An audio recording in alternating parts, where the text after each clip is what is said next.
Mum? Dad?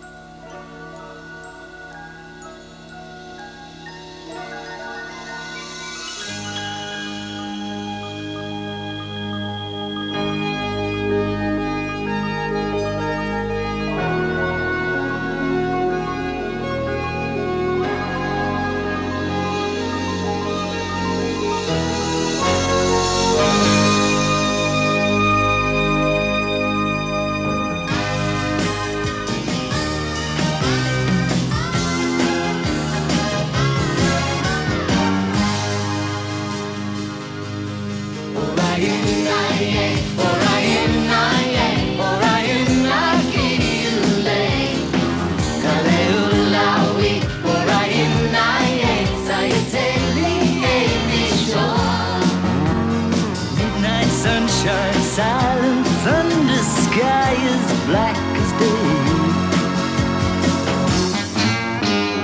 Only a dream away.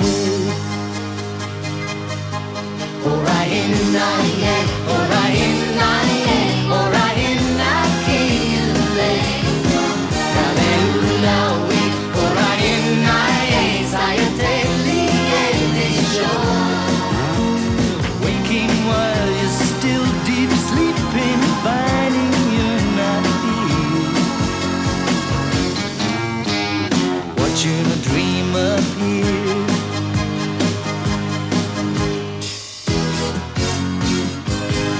Tumbling through 1,000 centuries. You don't know where you land. It's so dark in mythology. Treasures of history to be found. Hear the legends of time. All the handiworks remain. Only a dream away.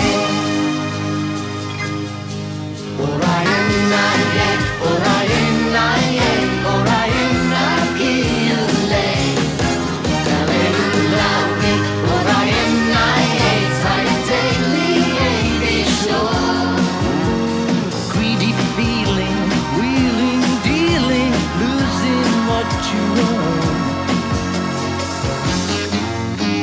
See the dream come undone.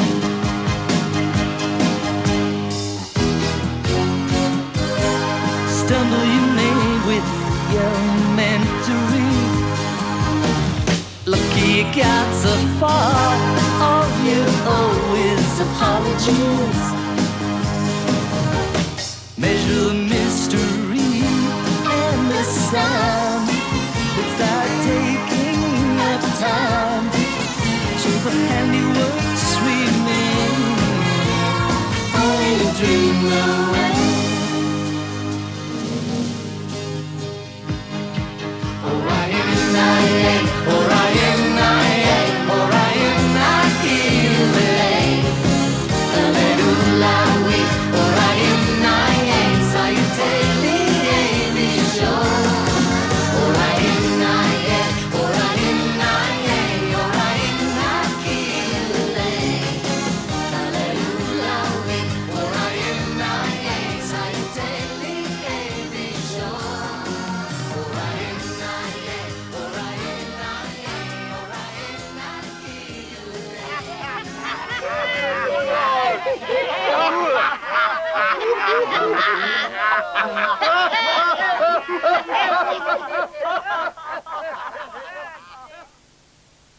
There's a bit of a toga party next Sunday at 9. Zira Mostel, Phil Silvers, Michael Crawford and Buster Keaton star in the film version of a hit musical comedy.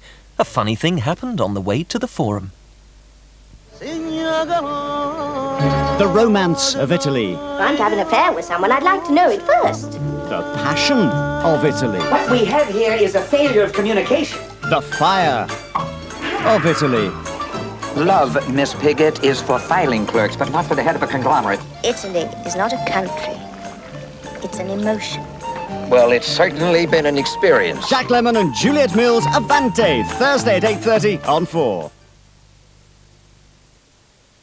LA men. Watch the hair. LA women. You come here often? LA days. LA nights. And just for all you legals out there, here's a courtroom scene. LA law, much more than just a brief encounter. Wednesday on 4. Nearly half the population of Africa spend their lives hungry, and 40 million face famine in a continent that could feed itself several times over. After the break, Zainab Badawi tries to establish what's gone wrong in Out of Africa.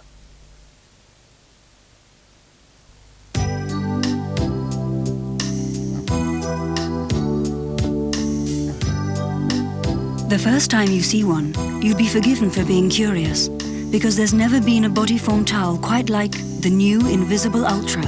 It's specially shaped, has a dry top layer to keep you feeling fresh, and is cleverly compressed to give you big towel protection in a very discreet towel.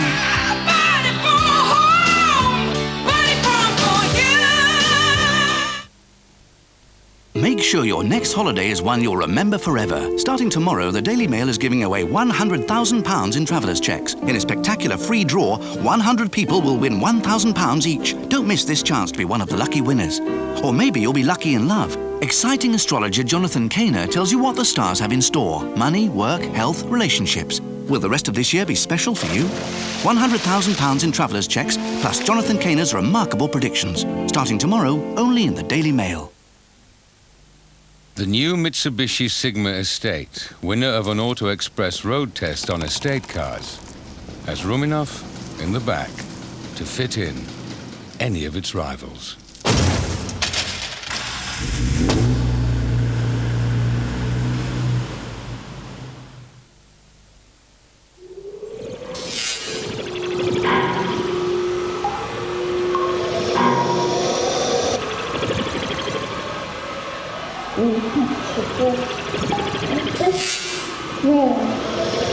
All right, darling.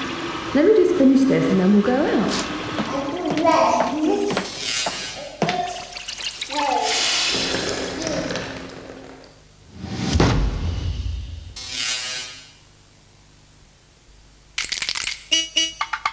Here, have I been paid yet? Yeah? Oh, can I afford that CD now? We'll have enough left. Yeah? You don't think I should wait for the sales? Oh, is that standing order gone through? And that direct debit? Will your bank give you a full statement from a cash machine up to the minute, day or night? You might as well talk to the wall. Excellent. Unless you're with TSB. We want you to say yes.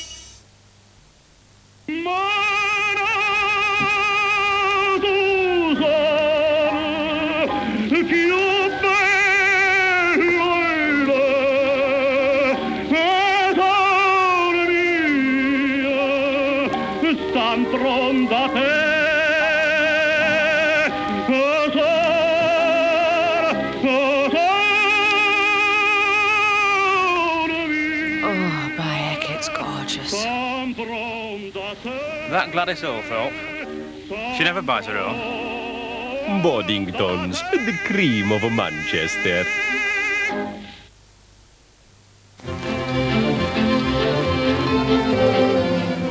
Hello, I'm here to ask a member of the public to give us his impression of Mercury and their telephone company. Let's choose an ordinary Joe at random. Hello there.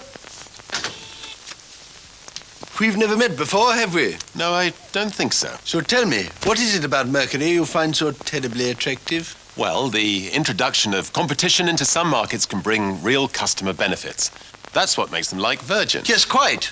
And what do you think of Mercury's excellent pricing policy? Well, since 1984, the cost of everyone's long-distance and international phone calls have come down by an average of 40%. Now, in the case of our company... Yes, thank you. When Virgin started flying to America... Goodbye! So remember, Mercury is about, so don't miss out.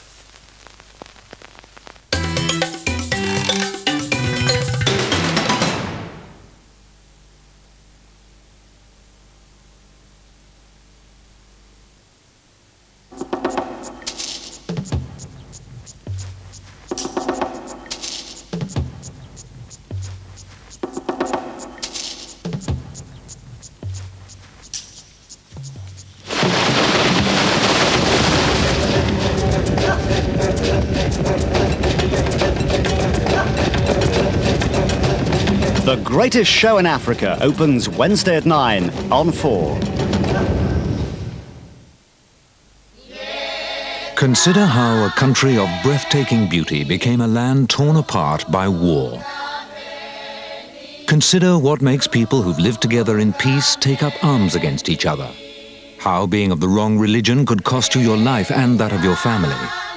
When you've considered that, consider who on earth is going to stop the war when even the peacemakers despair.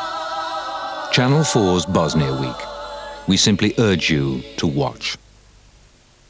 In an hour's time, Channel 4's World Cinema Season presents a Portuguese version of Dickens set in a modern industrial town. Hard Times. First on 4, Zainab Badawi confronts the failings that lead to famine in Africa.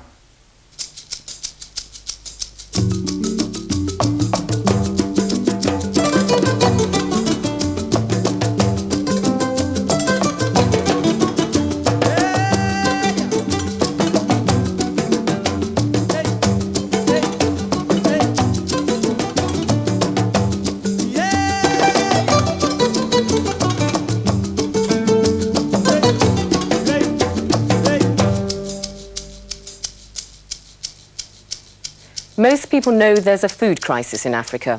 Nearly half the population spend their lives hungry, and of those, 40 million confront the real threat of famine. But what's not so clear is why a continent which has the potential to feed itself several times over fails to do so. Must Africans forever rely on handouts from the West, or can they meet their own needs and overturn the popular image of Africa as a starving continent? Nearly 3/4 of Africans live off the land as peasant farmers, like this Kenyan family outside Nairobi. Farming is traditionally a family affair, with children helping to work the land, making agriculture the backbone of Africa's economy. 30 years ago, when most African countries became independent, everybody had more than enough to eat. But since then, something has gone seriously wrong, and today Africa has more mouths to feed and less food to give them. Part of the problem is drought and civil war, as in Ethiopia, where nearly 10 years ago more than 1 million people died in that famine. Too often in Africa, food has been used as a weapon of war. Where there's conflict, there's always hunger. But the cause of Africa's food crisis goes beyond the upheaval of war and drought. Its beginnings took root during the days of colonial rule, when Africa was made to grow cash crops like coffee, cocoa and tea for export to the industrialized world, depriving farmers of land to grow food. Today, most African countries depend on 1 or 2 cash crops for export. For the last 20 years, the declining world prices for these commodities has meant that African farmers are producing more crops for less money. This Kenyan farmer, who's grown coffee for many years, faces a common dilemma. Nĩngũrĩtie ndĩna itina magana mana ma 30 no kahũa kau gatirĩ na mbeca. Na ndũkĩmunya ũrete kũmunya kahũa nĩkĩ? Kĩrĩa kĩratũma ndege kũmunya rĩ ndamunya nĩ ngũthitangwo. So, in order to feed his family, he grows food crops underneath his coffee trees. Rĩu nĩ kuonania rĩu tũrĩa hatĩrĩrĩku ithuĩ tũrĩ arĩmi ona andũ arĩa twĩ gũkũ reserve tondũ mbeca itirongerereka. No irio nĩ irongererwo thogora mũno. Rĩu twĩna thĩna ũcio na ciana ici itigũcoka gũthoma. Many coffee processing plants have now been abandoned, but rather than turning to food production, large-scale farmers are increasingly turning to more profitable new cash crops for export. We have 8 greenhouses here, and we are building 5 more. So, tell me, when did flower farming become attractive for Kenyan farmers? Kenya has been growing flowers for over about 2 or 3 decades, but for the last 4 or 5 years it has become a serious business. And where do you send these flowers to? Where are they exported mainly? Kenyan flowers, not just these? We send our flowers to Holland. Initially we used to put them in the public auctions, but now we are doing private sales also. And from Holland, as you know, the flowers go all over the world. Are they re-exported under a Dutch label? Yes, that's true. Does that worry you? Yes, it worries me because a Japanese would prefer to buy a flower from Holland rather than from Kenya. It could be argued by some that African countries like Kenya should perhaps be concentrating their agricultural resources on producing food crops. Yes, I think you're quite right, but food comes first, then flowers for a poor man. For a rich man, it doesn't matter. After all, flowers are ornamentals. When you have eaten enough, you enjoy a flower. It is true the African government should be doing more to become self-sufficient in full food production. But we are not the government. We are individuals, and we are here to make money. We are a commercial setup, and we don't worry about other things as long as we can sell our flowers.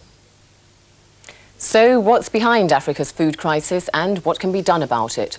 With me are Victoria Sekiteleko, Minister of Agriculture in Uganda, Tandika Mkandawiri, an economist from Malawi who heads Cadastria, an international research organisation in Senegal, Guy Scott, a former Minister of Agriculture in Zambia, and Aisha Imam, a Nigerian specialist in women and agriculture. Guy Scott, some people would think it a bit odd that Kenyans are growing roses instead of food. I mean, you can't eat flowers, can you? Well, you can't indeed, but I think to condemn or to sort of suggest that all Africa should consist of sort of naked, well-fed people is a bit strange. I mean, even the poorest villager, like that man growing coffee there, was wearing clothes which he didn't grow himself, which he sort of presumably acquired with cash that he had earned from selling cash crops. I think in general in Africa the problem is not that there are food shortages. There are often problems with inputs and with credit and with marketing particularly, which government has a real knack of messing up, which is why somebody like Dr. Chaudhry, the rose grower, will have gone into roses rather than gone into maize, because presumably the maize markets are either not there or not working. Aisha, does it worry you that export crops rather than food crops are being grown? What worries me is that the focus is for Africa to produce crops as exports rather than process the crops and export manufactures. In producing crops as exports, this is the pattern that Africa's been following from the colonial period on. And what we've had is generally over the last 20, 30 years, a declining terms of trade. The price of things like cocoa and cotton, groundnuts, has gone down, so that no matter how much you produce, we're not only in competition with each other, but also we're getting less and less for it back. So to continue focusing on that seems to be extremely bad sense economically from the point of view of Africa. It's true, of course, that farmers do need to not only grow food, but also sell part of what they produce in order to buy things they don't sell. But it's also true that what they sell must be, first of all, that people grow food crops both for their own self-provisioning and for sale, and food crops can also be sold internally as well as externally. And secondly, that there is also increasingly an urban population in Africa that needs to be fed. So it doesn't necessarily need to be export food crops for export and dependent on tastes that are outside of Africa. But you just heard Guy Scott say that it's all right for Africa to grow export crops as well as food crops. Are you saying he's got it wrong? I'm saying that if we're going to grow crops, if we're going to focus on having to have exports at all, that the crops that we should be growing should be crops that for which we do the producing and the processing in Africa, rather than continuing growing only primary crops for export, for tastes that are outside of Africa and which are not fulfilling needs within Africa, so that if we fail to export them, we can't use them in Africa. Victoria, you're Minister of Agriculture in Uganda. Uganda is one of the few countries in Africa that is self-sufficient in food. In fact, it even exports food. What's your view on this? My view is that if what Africa needs is cash, it had better, first and foremost, satisfy its own needs. For example, if you are going to grow crops, I have no problem with crops. Grow those crops which are for your consumption. If, for example, you say you have to dress, I mean, the best fiber in the world is cotton, and most of Africa is lucky in that cotton can grow there. If you look at a country like Kenya, where we saw the flowers, look at a country like Uganda, Ghana, and whatever, cotton would do very well.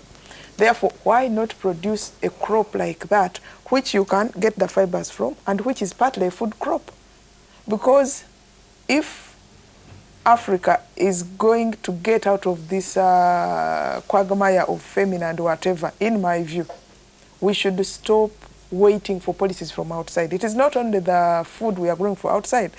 We grow the food for export, then we sit back and wait for policies from outside. Tandika, you heard Victoria said that African governments should look to themselves to create their own policies.